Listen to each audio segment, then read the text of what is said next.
Chapter 11. There is something I wanted to ask. What exactly did I master, the major law of truth, or just a minor one? Robin asked. There were no records on this path, so he did not even know what he pursued or what he achieved. Truth is truth, my little friend. There are very few master paths that have just one law, and the truth is one of them. How did you know about my situation? How did the truth law tell you? Who are you, and what can I call you? Robin kept asking, as he knew if the humanoid left, it would be very difficult to meet him again. You do not need to know all those details now. Just know that I am like you, someone who built his pillars by the law of truth. People like us are very rare even in the scope of the entire universe, and I could not stand seeing one die at such a young age, particularly someone as special as you. You asked about my name, and I forgot it. Do not be surprised. When you live as long as I did, you will lose focus on such trivial matters. But currently, they call me the all-seeing God. Oh, by the way, I am the ruler of a few middle-aged planets, said the man of light as if it were normal. Ruler of middle-aged planets? What do you mean by that? That also you do not need to know. Hey, you can call me an all-seeing big brother, ha ha ha. I will leave with you a sliver of my soul. You can use it to ask me anything if you encounter an obstacle, but beware, I may not answer you. I have interfered with the fate of this planet enough. One last thing, when you go back to the first level of the energy foundation and start to see the patterns, be nice and do not consume everything. Leave something for the latter generation, and do not rape the planet.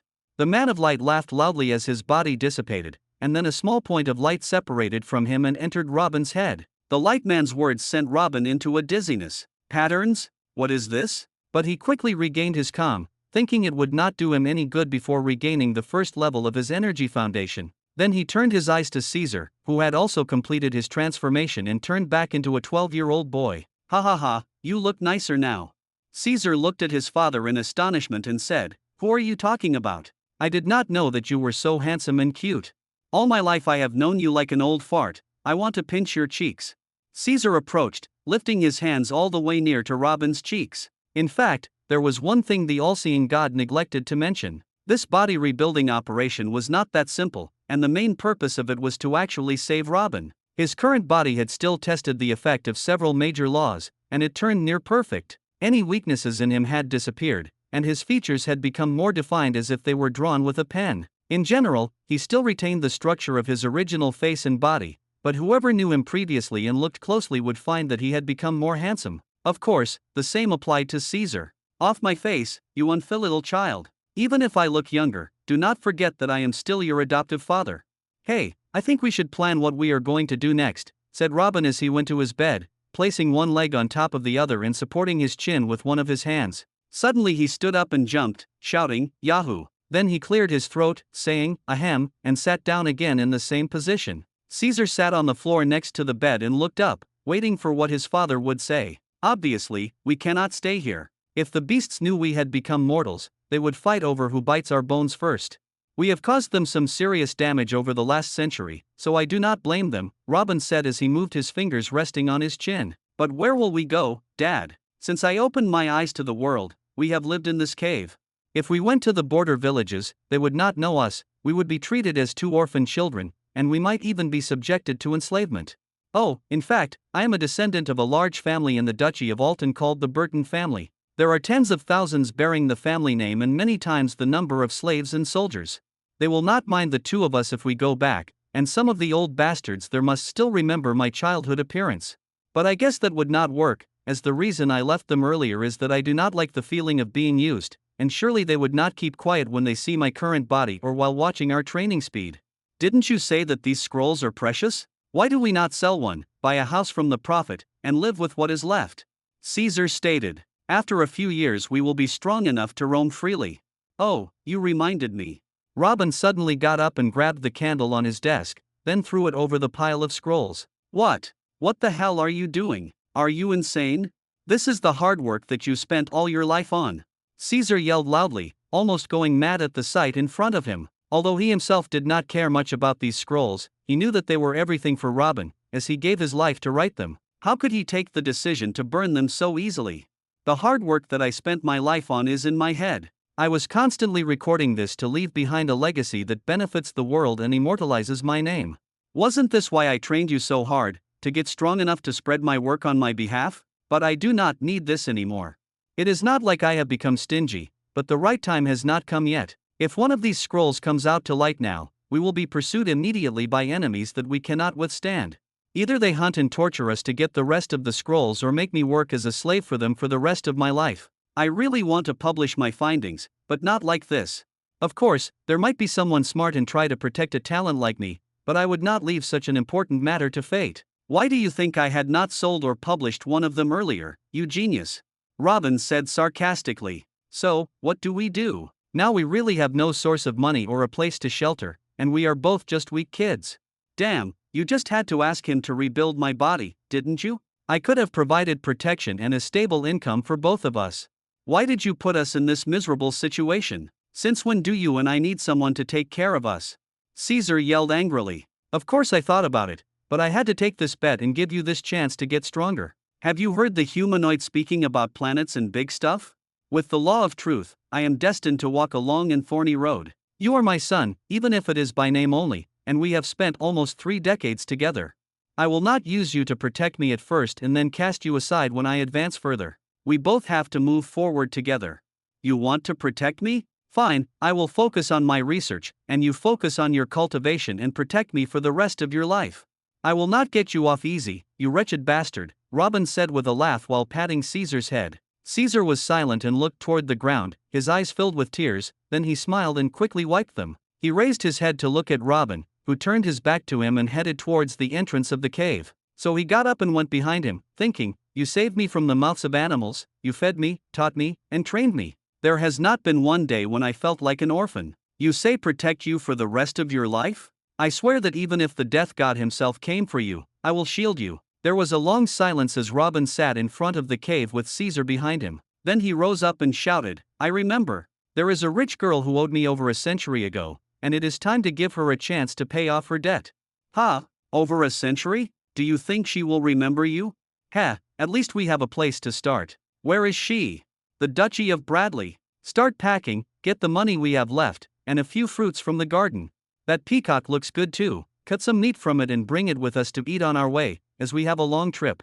Robin laughed loudly. Caesar was shocked by what he heard, as he wanted to go to another duchy. Although the Duchy of Bradley is on the border with the Duchy of Alton, the distance is still far. Secondly, he does not just want to go to the borders of the Duchy of Bradley, but look for a girl inside. This would take a few weeks. But he trusted his father's intelligence and went to start packing. Just like that, the journey that would change the world had begun, with 2 mortal kids and 1 kin peacock. Chapter 12. The Beast Zone was the well-known border between the Duchesses of Bradley and Alton. But there was a small safe passage on the border called the Fiery Gates, used by traders and weak travelers, and this was the goal of Robin and Caesar. Although the name sounds dangerous, it would not be worse than dealing with the beasts. They got out of the Beast Zone and went around it for a few hundred miles to take the safe road, but unfortunately, it was safe from beasts, not humans. 2 mortal children with a big bag are considered a moving piece of meat in the eyes of many. For that, Robin and Caesar had to use their experience to the utmost degree. They would march quickly at noon in the middle of the roads to be under the protection of the public, then disappear completely for the rest of the day. But this strategy, in addition to the already long road, had made the estimated time of arrival take much longer. Almost a month had passed, and they had barely reached the Fiery Gates. Surprisingly, the border was just a small town written on its entrance, the Fiery, which made Robin burst out laughing. But after thinking, this can be understood. The 2 duchesses belonged to the kingdom of the Black Sun, and there should be no strong borders between them. Robin chose one of the street merchants and stopped him. Uncle, how do we reach the capital of the duchy, the one where the Duke and his family live? You want to go to Bradley Pearl City?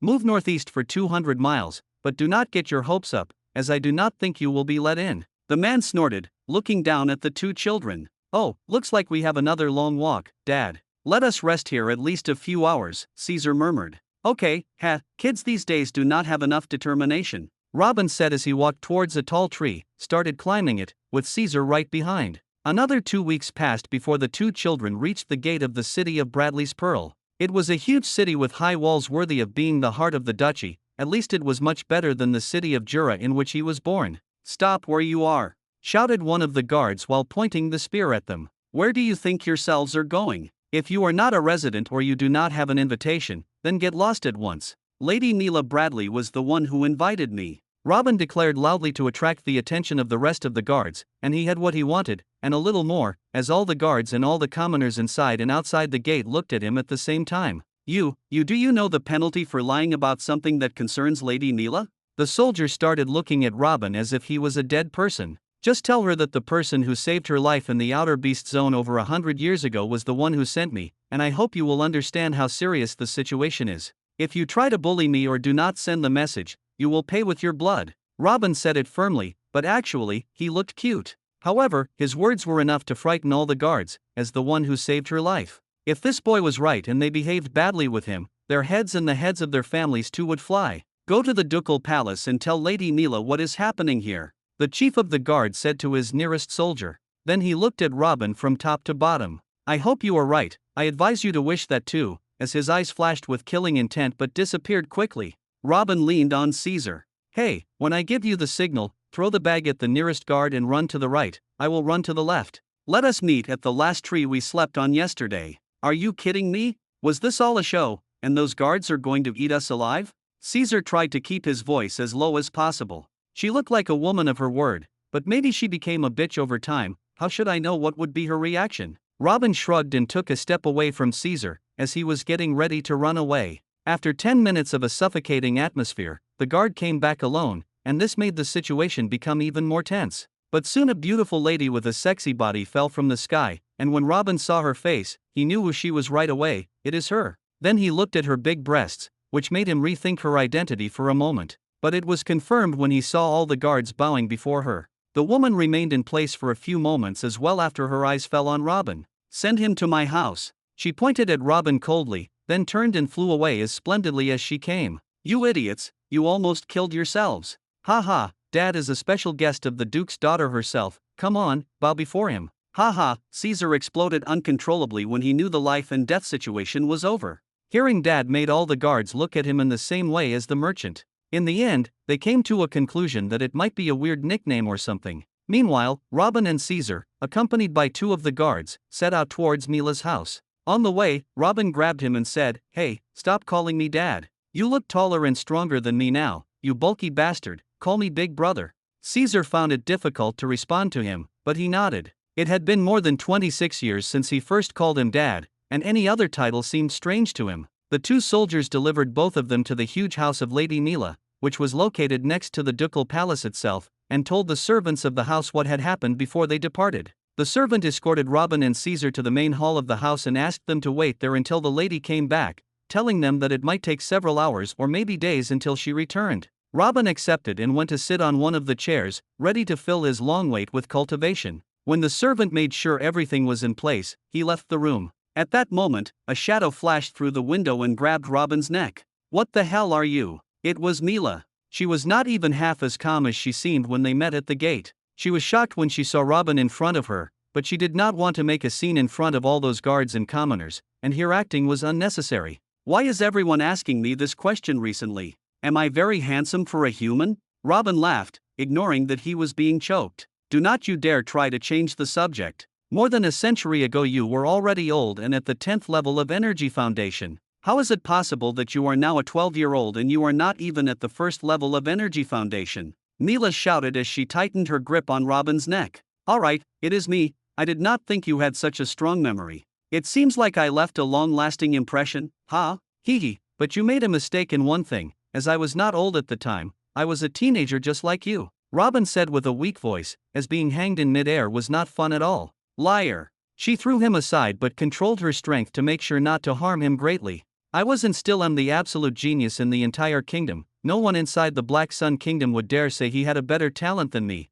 but you say that you were stronger than me by a whole level when we were at the same age. Is that old man still alive? Robin said as he shook off his clothes after the fall. Who do you mean? Mila narrowed her eyes. The old man who was taking care of your safety when we met, he must have spotted my real age back then. Bring him here and he can testify, let us talk after that. Chapter 13. Guards. Summon Uncle Brown for me, tell him it is an important matter that cannot be delayed. Mila's voice echoed across the large house. This made all the servants and guards frightened, and they started to jump out of the windows and doors to look for Uncle Brown. I do not know what you are up to, but everything will be revealed soon.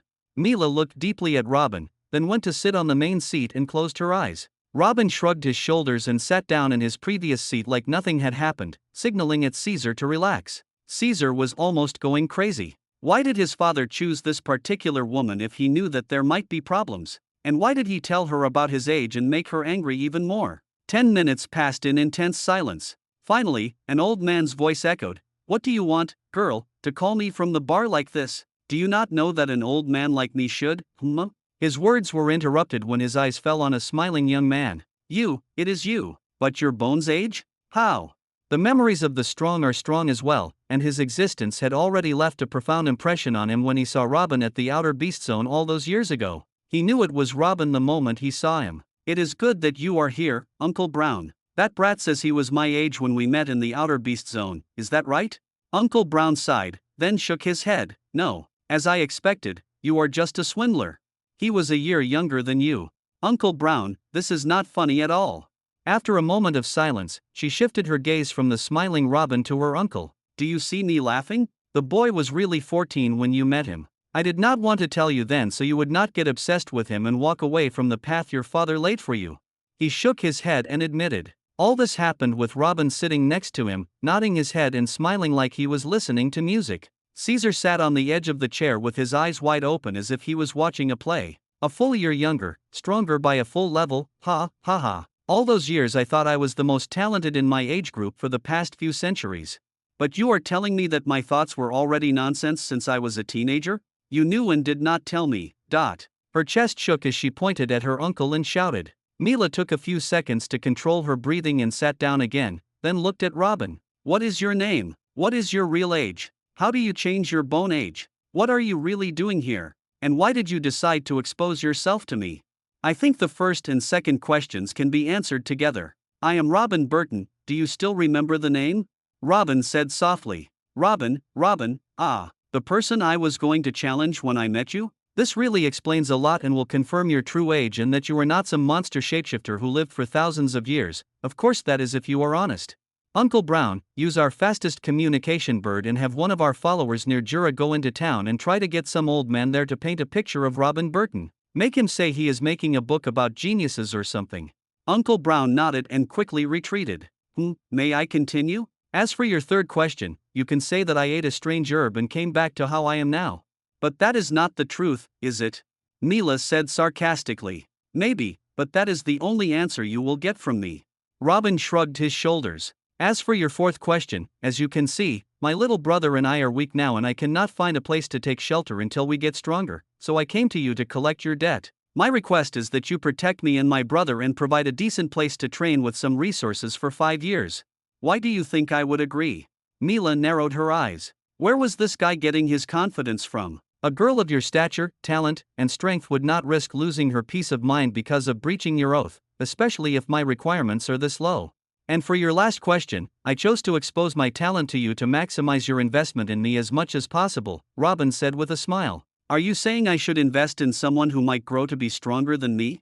Mila raised her eyebrows in surprise. Are you afraid of competition? Afraid of competition? Of course not. As a teenager, she was jumping from duchy to find geniuses at her age and beat them up. Her legend spread like wildfire until she became the prime of her generation and no one dared to accept her challenges again. In addition, the current power gap between her and Robin is so huge that it is impossible for him to catch up. Smart. You and your brother can sleep in one of the empty rooms while we wait for the drawing from Jura City. You are not allowed to leave before it arrives.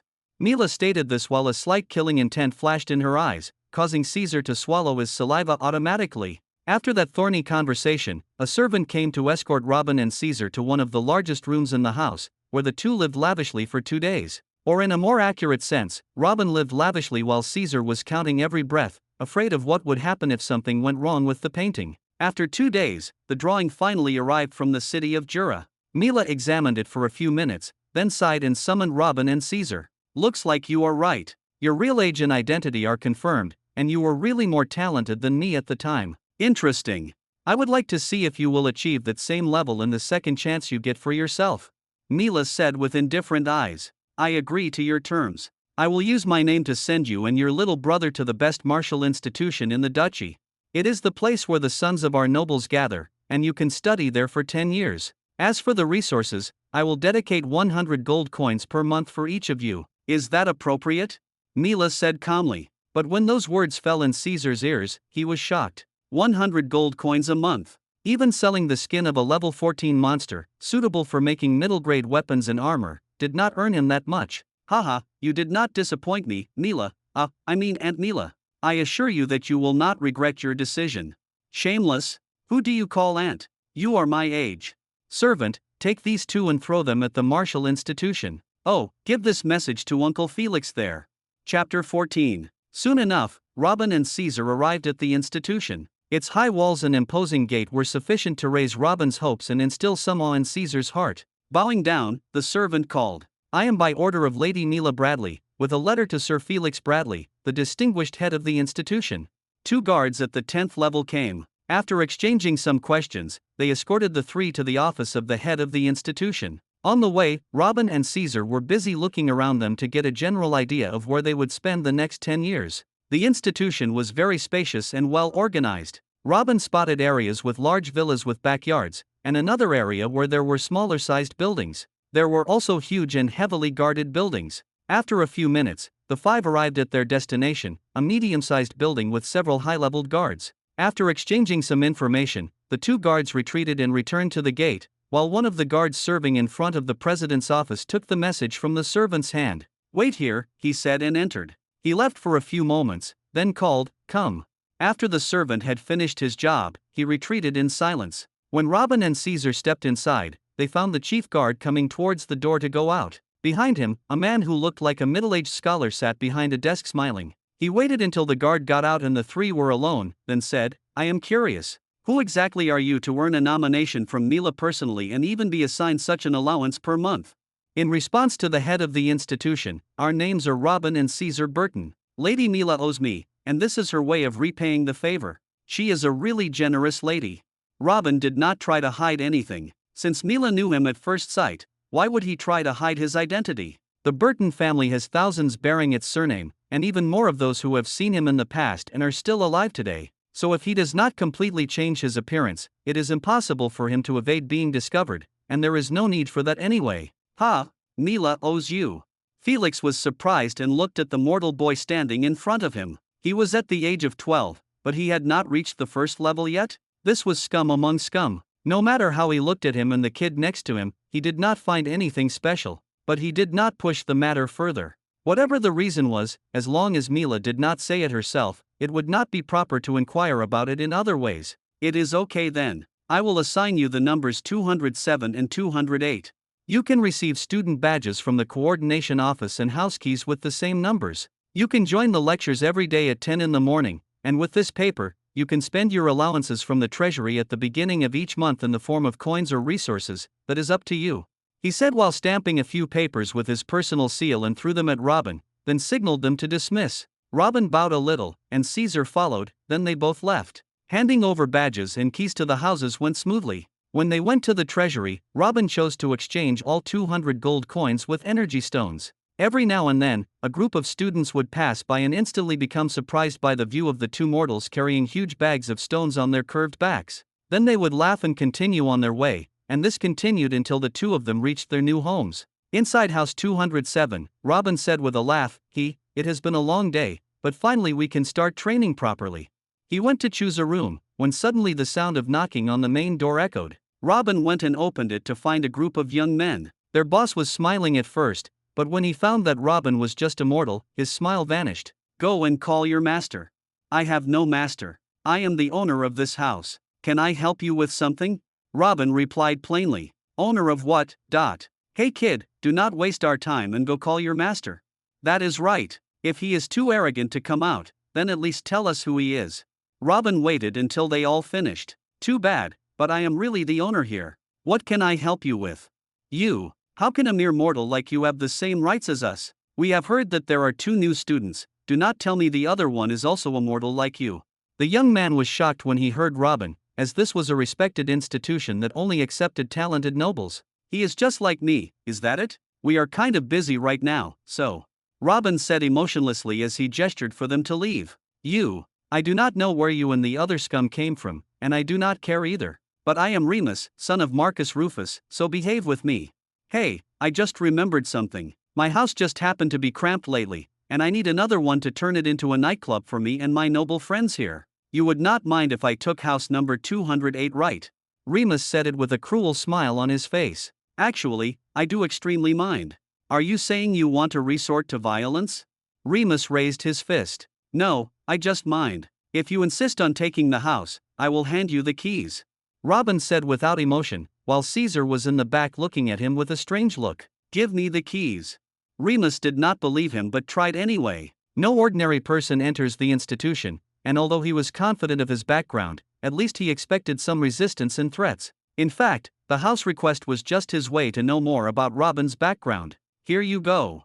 Robin threw the keys to him, then went inside and closed the door, leaving the group of young men in shock before they burst into laughter. Soon, the sound of singing and laughter echoed from house 208. Caesar looked at him. You could have at least asked for some money in exchange.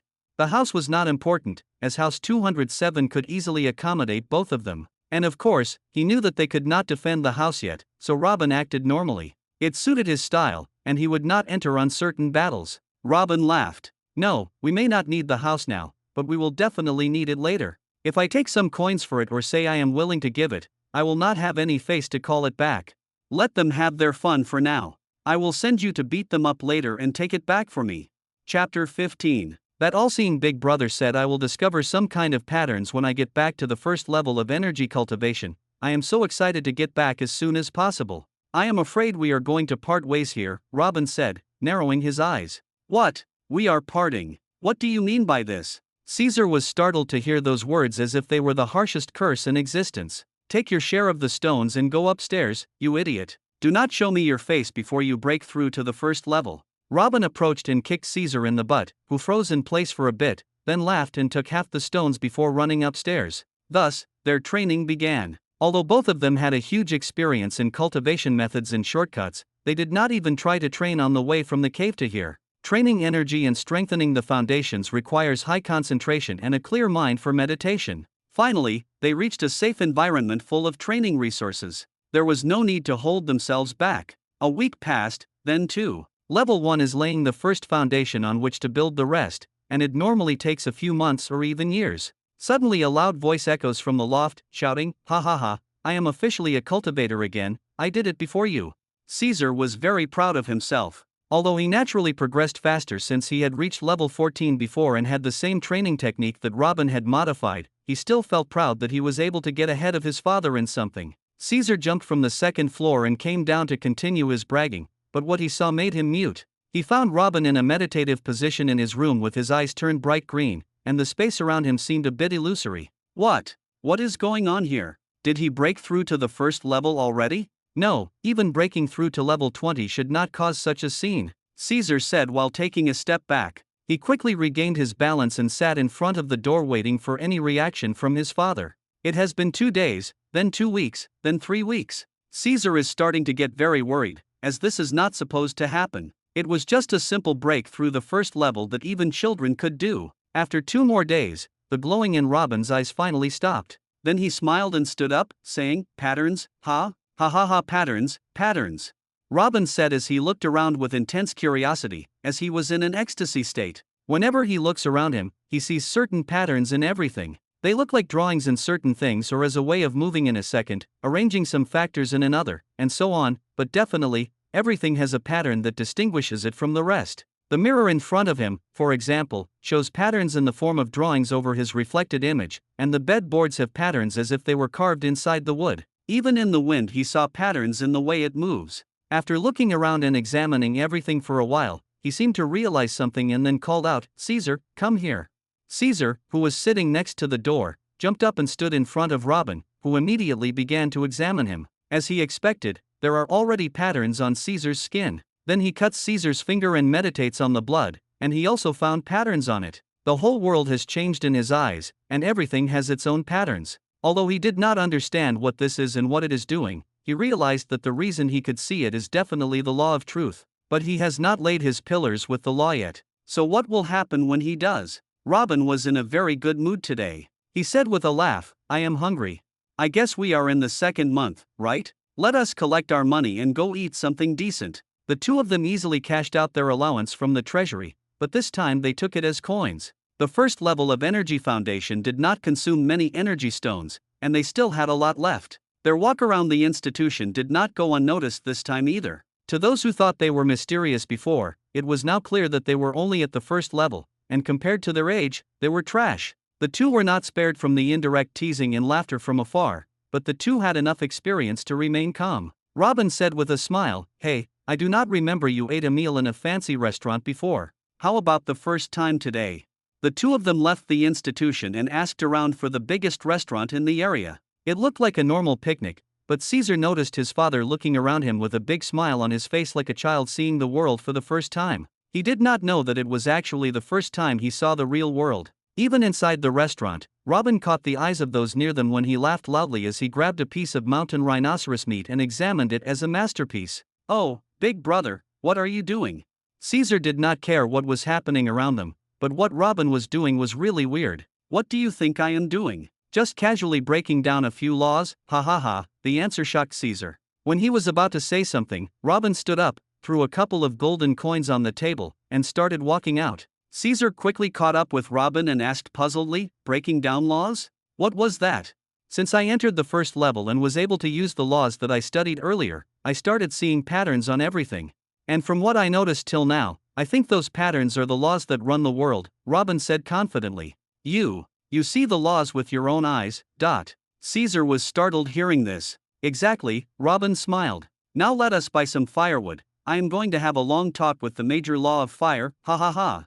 Caesar did not know what to say, seeing the laws. One of the most difficult tasks of producing a technique to control a law is to first identify and confirm the existence of this law, then get a feel for a few truths about what the law does and the key factors to control it, and then develop a technique to take advantage of all of that. But Robin says now he simply erased the first hurdle. And as for the second and third, what is difficult about it when the law is in front of him like an open book waiting to be read? When his thinking got this far, Caesar stopped in the middle of the road, forcing Robin to turn back to pull him by his ears. Chapter 16. Although the market was not far from the restaurant, Robin decided to take the long road and looked around it all the way. He was astonished by everything and anything, occasionally stopping to buy different fruits and simple items and examining them with excitement. The restaurant and the walk to the market were just a chance for Robin to see more things with his new ability. The two arrived at the central market about an hour later. It was a place worthy of Bradley's Pearl City, many times larger than that of Jura, filled with shops of various sizes and shapes.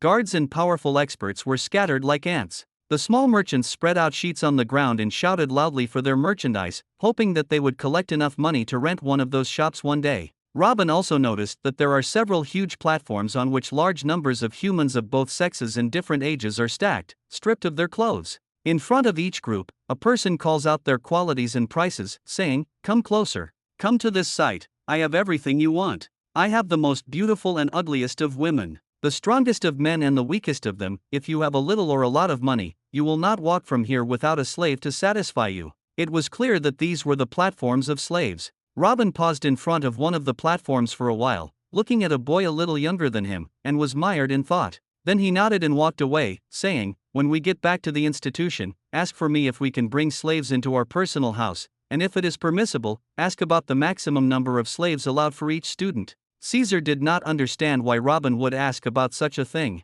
They had been on their own all their lives and did not need anyone's help, much less something like slaves, but he nodded and did not try to argue. Everything went smoothly, and they found a huge store selling all kinds of wood, so Robin bought a little of each kind. But the final quantity was mind-blowing. When the two of them stood in front of the large pile, Robin looked at Caesar in a meaningful way. Caesar's eyes widened and he took 2 steps back, shouting, "Over my dead body. How the hell should I carry all of this? Do you want to kill me?" Robin shook his head, saying, "Youth of these days are useless. Uncle, I will buy a wooden cart too. How much is your account?" Robin gave 1 gold coin and a few silver coins for everything. Then he and Caesar, who was pulling the wooden cart beside him, left towards their house. Sitting downstairs in front of large amounts of different wood that Caesar had categorized into piles of each, Robin frowned. "All right then, I will start looking into the major fire heavenly law as I train to the second level of energy cultivation at the same time. Do not you dare come down and disturb me, unless the house catches on fire because of my research.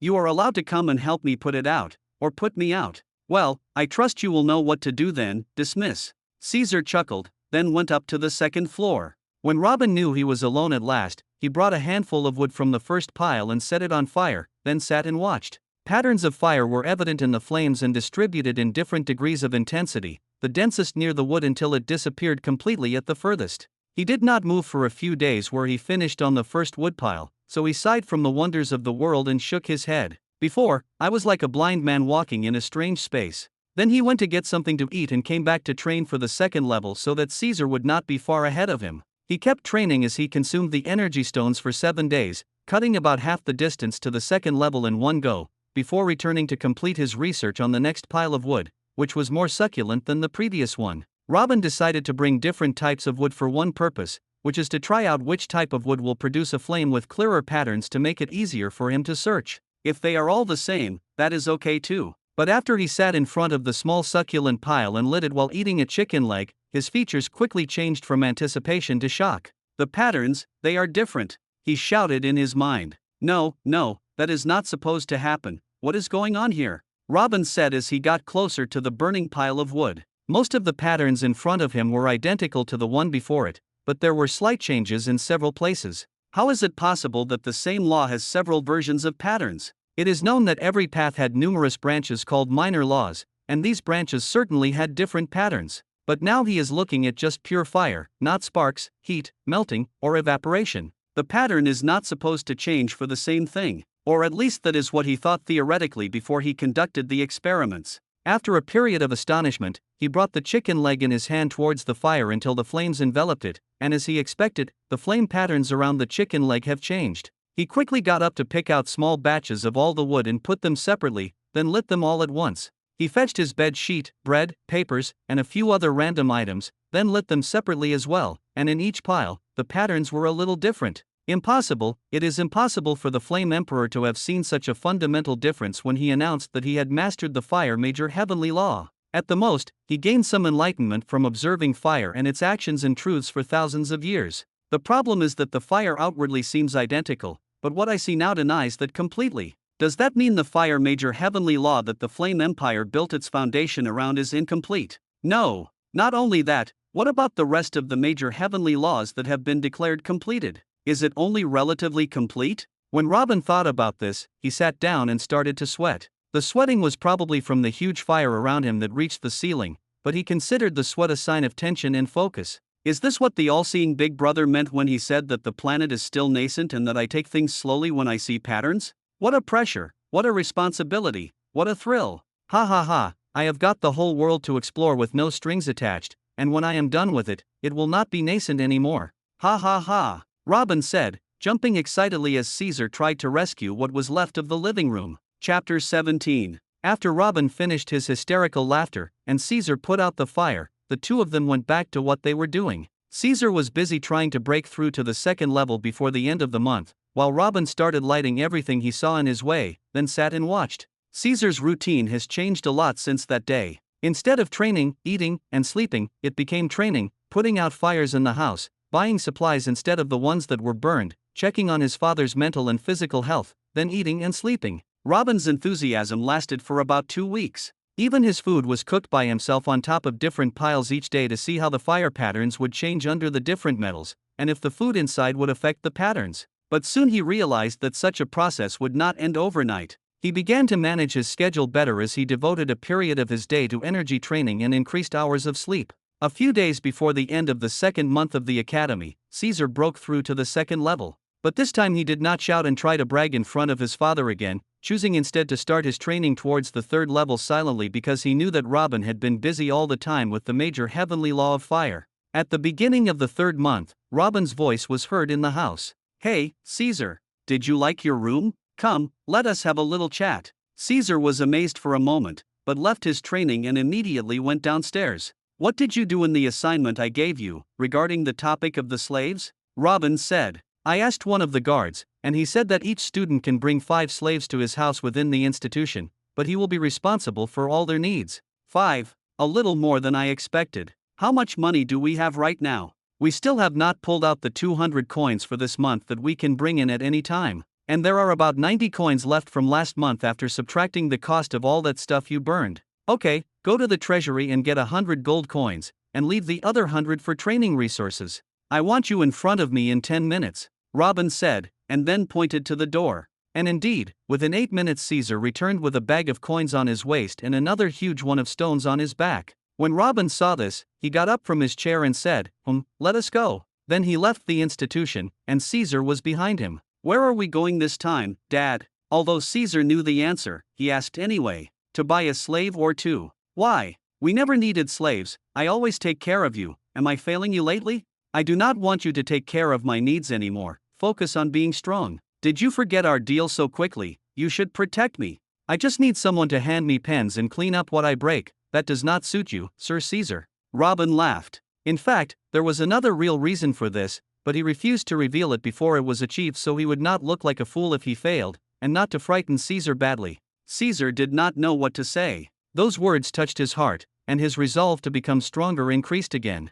The two of them reached the slave platforms quickly, and Robin began examining them one by one from the bottom of each platform. Some slaves even hid their naked private parts automatically because of his weird glances, but he giggled and continued his slow pace. Robin was using the eye of truth to find out a few simple things like age, level of training, and even the strength of the soul. Things like this should have been impossible unless he was vastly more powerful than the target, but it became too easy for him to know those things about anyone just by looking. After he spent about an hour passing the slaves, he stopped in front of a young man, muscular, deadly handsome with long black hair, but his body was full of scars, some of which seemed to be very near to killing him. The truth said is that he is 17 years old, at the 5th level of energy cultivation, and has a normal soul strength. These stats are slightly above the general average in noble families, and considering that he is a slave, that is pretty good. Uncle, how much is this slave? Robin asked the fat merchant who was calling for people to come atop the platform. The fat merchant turned his face around smiling at the potential customer, only to find that he had been interrupted by two children in the 1st and 2nd levels of energy cultivation. Are you two lost? Shoo, go away, or I will put you next to the rest of the slaves. You damn pig. I asked you politely, and that is how you answer?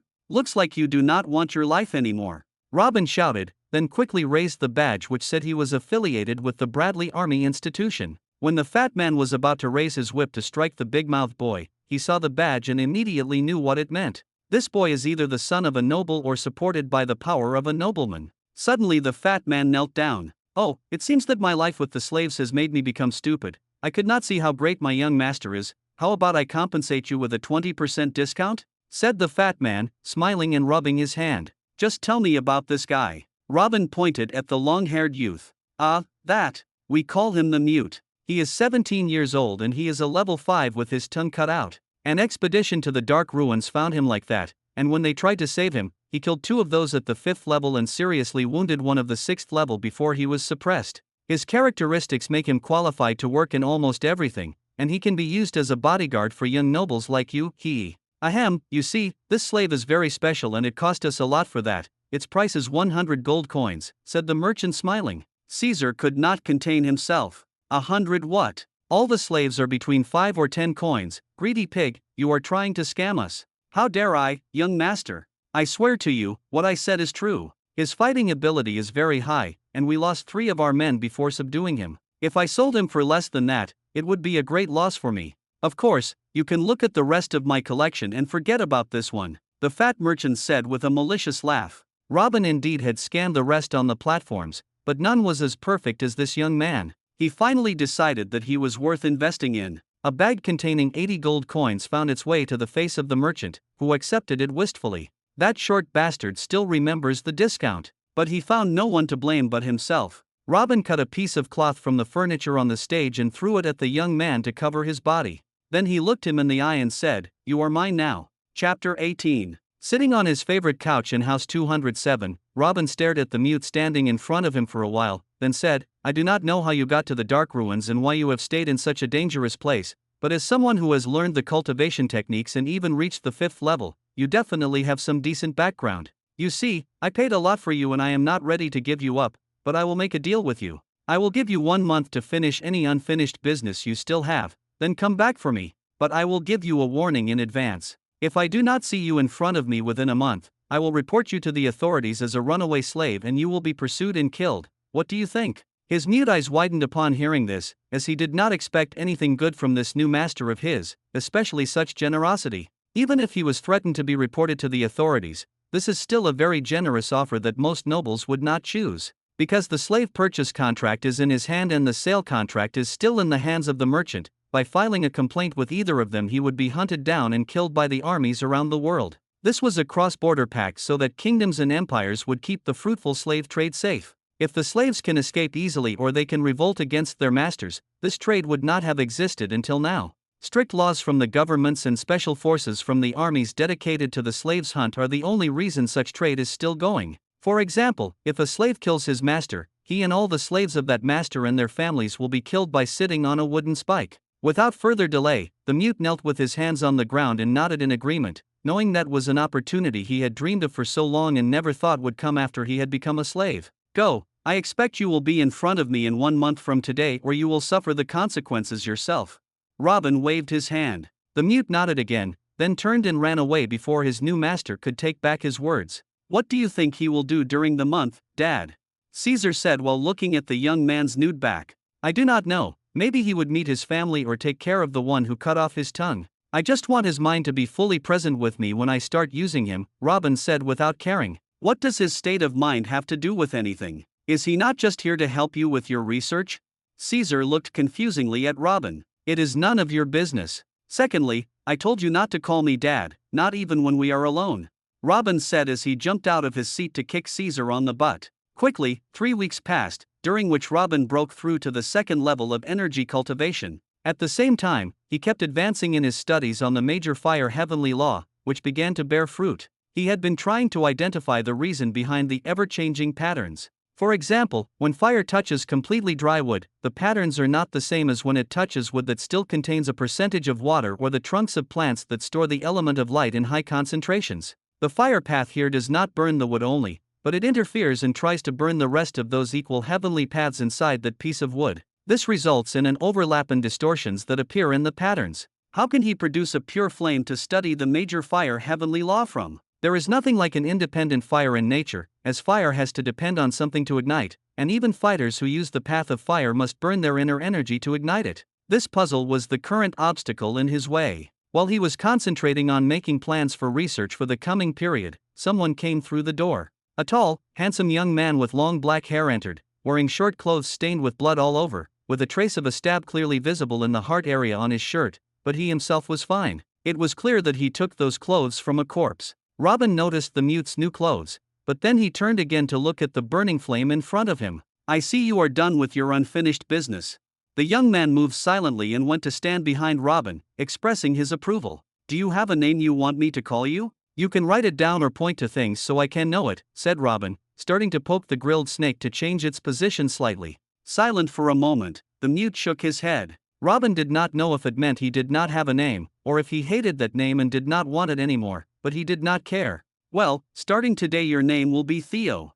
Robin chose a name randomly. Go and get me a handful from every pile of wood outside. Then go to the kitchen where you will find papers and carcasses of animals and beasts, cut them apart, and throw them atop their likenesses in front of me. Oh, bring me some salt while you are in the kitchen, this snake looks delicious. Robin gave several orders in a row, but Theo remembered them all and went about his business. After a few minutes everything was done, and Theo stood behind Robin waiting for his new orders. But Robin looked behind him and shouted, "What are you doing here? I want some privacy. Caesar, come here." "What do you want, Fath?" "Fath, big brother," Caesar said as he jumped from the upper floor. "Take Theo with you, give him a good bath, then take him to the market, buy him clothes of his own, and a weapon of his choosing. When it is done, teach him my cultivation technique and guide him personally to the next levels." Both Caesar and Theo were greatly surprised. First of all, this is not a treatment that should be given to a slave, as Caesar still thinks Theo is here to help his father in his research, so why would he want to train him? And Theo was surprised by this generosity, which he was not accustomed to before, and more surprised by the fact that he asked a 12-year-old, level 2 kid to lead his training while he was older and more powerful. "Why are you still standing there, clowns? Have you not taken your orders? Scram!" Robin picked up a few pieces of burning wood in front of him, held them with both arms to his chest, then started throwing them at them one by one until they both disappeared from view. However, his simple act almost broke Theo's mind. Those burning logs did not burn his master's hand, nor did they even leave a mark on his clothes. When he looked next to him, he found Caesar laughing, not surprised at what he saw as if it was something normal. So he began to completely re-evaluate these two, realizing it seemed they were not just two children who wanted to brag about having a strong slave. Chapter 19. Weeks began to pass quickly and in a similar routine in most respects. Even Theo got used to his new lifestyle, which was completely different from what he expected. Robin treated him very similarly to how he treats Caesar. His handsomeness and self-confidence increased a lot after Caesar bought him new sets of black clothes and 2 long daggers. At first, he felt displeasure that a child like Caesar became responsible for him in terms of training and guidance, but he soon realized how mistaken he was. Caesar's information and experience far surpassed him, who spent a large part of his life in the dark ruins. Especially that wondrous energy cultivation technique that Caesar taught him, it is simply magical. Even without energy stones, he can train at a high speed by simply sitting in a meditating position and activating it. Within a few weeks, he found himself on the verge of breaking through to the 6th level. Although he had been stuck at the 5th for a long time already, this cultivation technique had increased his speed several times. In addition to sitting in a meditating position daily and asking Caesar about anything he encounters about the cultivation technique, he would go to inspect Robin. He would see any pile about to burn out completely, then he would automatically increase it of the same type. Although he did not realize what Robin was doing, the sight of him putting his hand in the fire to move something, or sometimes sitting on top of a burning pile of wood without being burned, caught his attention. It told him that this person is not normal and he certainly does not waste his time in vain, so he continued his tasks without asking questions. The only useful thing about Robin's tests in his opinion currently is that he doesn't have to prepare any food, as Robin was grilling day and night.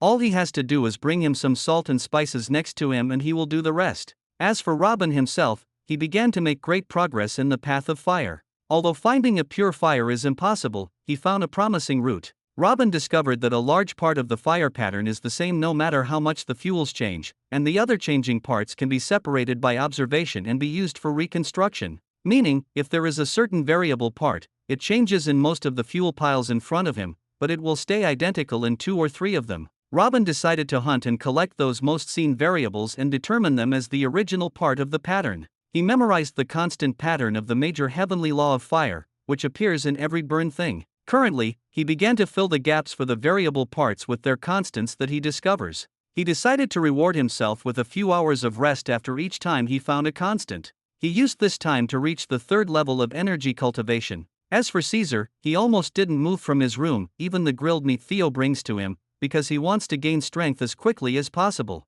This is what he does. He has reached the 4th level in just 5 months. Caesar, Theo, come here. Robin shouted one day. Within a moment the two of them were standing in front of him. Caesar spoke, "What do you need us for, big brother?" "As far as I remember, today is the beginning of our 6th month in the institution. How much money do we have at the moment?" "Our expenses weren't much, apart from your fuels and Theo's daggers. We brought a few more energy stones. We have about 350 gold coins," replied Caesar. "Okay, take Theo with you and go to the treasury, get the 200 for this month. The total will be enough to get you a good weapon, then go buy a martial art from the institution's library that teaches you how to use that weapon properly. Oh, buy a martial art to teach the art of daggers to Theo too." "Ha, but I've never used weapons in my life, my fist is enough." Also, Theo used to use a dagger before and doesn't need some art to teach him. "Isn't it better if we save this money to buy energy stones? The higher our levels, the higher our consumption will be," Caesar said, surprised by his older brother's decision. "You'll need a weapon to better control the major heavenly law of fire. Do you think you'll be fighting stupid beasts forever? Pick a weapon that suits your overwhelming style of fighting." Same with Theo, his style is almost suicidal and depends on the trade-off hit for hit. "Is this a dagger art for you? Make him a decent fighter for me. I won't waste my time on him." Then he goes to commit suicide against some random rat. Caesar and Theo looked at each other, then turned back to look at Robin. They both nodded and went out to carry out the surprising but exciting task at the same time. This was the second time Caesar and Theo went on a little picnic together, but just like the first one, it wasn't filled with much joy. They headed straight to the weapon store nearest to the Bradley Military Institution to choose Caesar's new weapon. He wandered in the store for about half an hour looking between swords of different shapes and sizes. Swords undoubtedly are the most common and most practical weapons, but he did not feel a specific link between him and the sword, so he decided to search for the rest of the weapons: bows, cleavers, hammers, and iron fists. Caesar was surprised and happy to see those, but he remembered Robin's words that he needed a weapon to wield the major heavenly law of fire in his attacks, and iron fists wouldn't be much different from his bare hands. So he left it in displeasure and continued the search until he arrived at the spears area. In terms of extracting the brute force of the user, spears were definitely among the best, with a long range making them more suitable for controlling the major heavenly law of fire,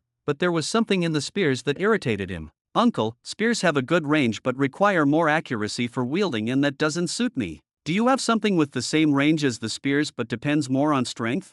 Caesar asked, not sure if such a thing existed. Oh, you mean the halberd? Not many are interested in those nowadays. Come on, I'll show you my collection of halberds, said the shopkeeper happily, as the halberd is one of the most expensive weapons. Caesar did not know what this halberd was, but he followed the store owner to see it, and he liked what he saw. The same length of spears with what looks like a big cleaver on top instead of the pointed tip. That's what he was looking for, range with strength, it's perfect. After going through the entire group of halberds, he pointed at the thickest one of them. I'll buy this one. Haha, you have an excellent eye, young man. This is the best halberd here, and the most expensive of them all. It's 120 gold coins. The shop owner said with a smile. Too expensive, but alright, I'll take it if you give me the 2 iron fists outside as a gift.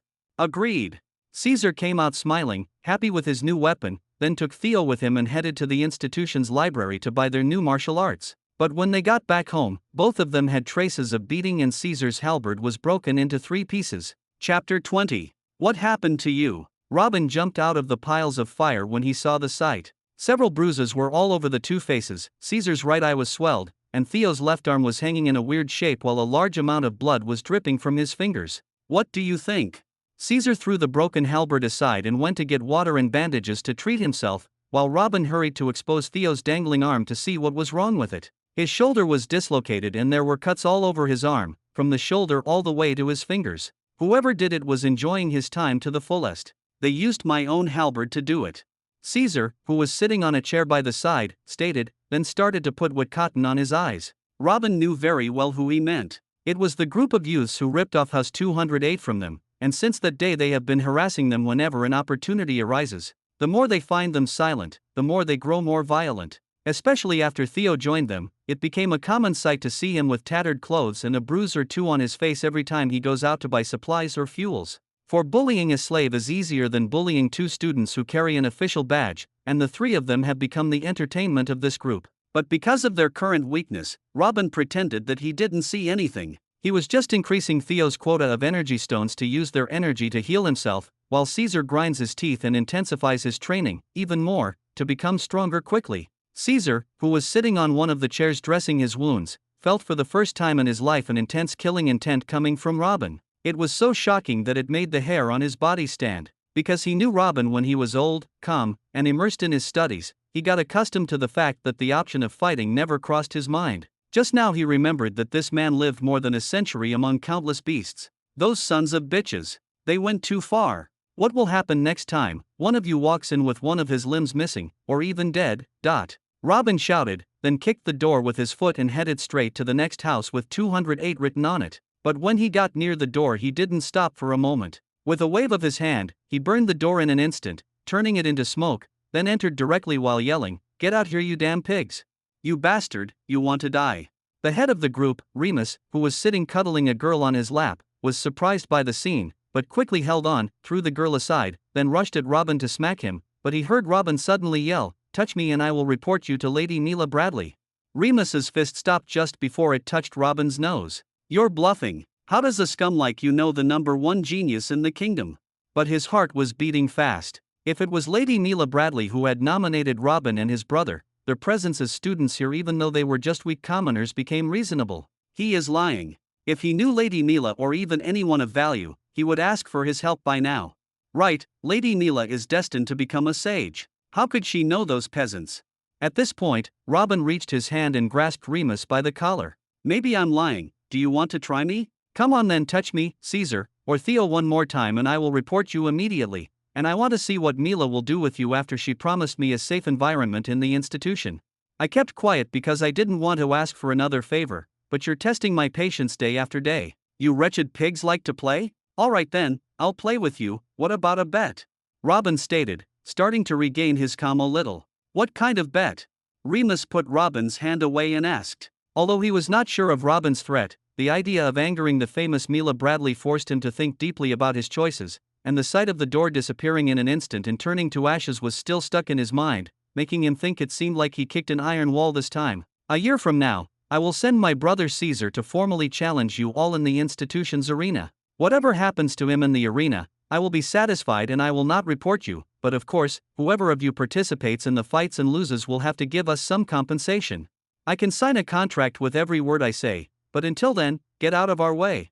Robin's last words sent a shiver down the backs of Remus and his companions, though they didn't know if it was because of Mila's threat or the presence of the tyrannical kid. They didn't know if it was because of Mila's threat or the presence of the tyrannical kid, but they decided that it was definitely because of the threat, refusing to object that a young man of the third level of Energy Foundation had done this to them. I agree.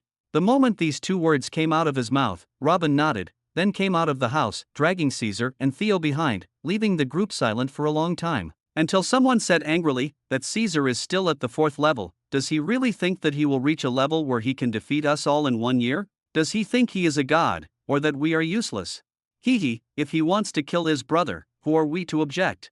One of the girls laughed. This is indeed a suicide mission in their eyes. The people sitting here are all nobles with powerful martial arts from their families. The weakest of them is at the 6th level, and the strongest is Remus, who has been at the 10th level for over a year and is studying the laws to form his pillars. But Remus did not share the laughter, but rather came back and sat in his previous place silently, trying to think of a way to avoid the anger of Mila Bradley after he kills that boy in the arena. Robin entered the house and sat by the fire with his eyes closed in meditation. Anyone who sees him now would not notice anything, but Caesar, who had been with him for so long, knew that now he was a volcano about to explode, asking, "Weren't you a little impulsive? What can I do in 1 year? I will at most reach the 7th level."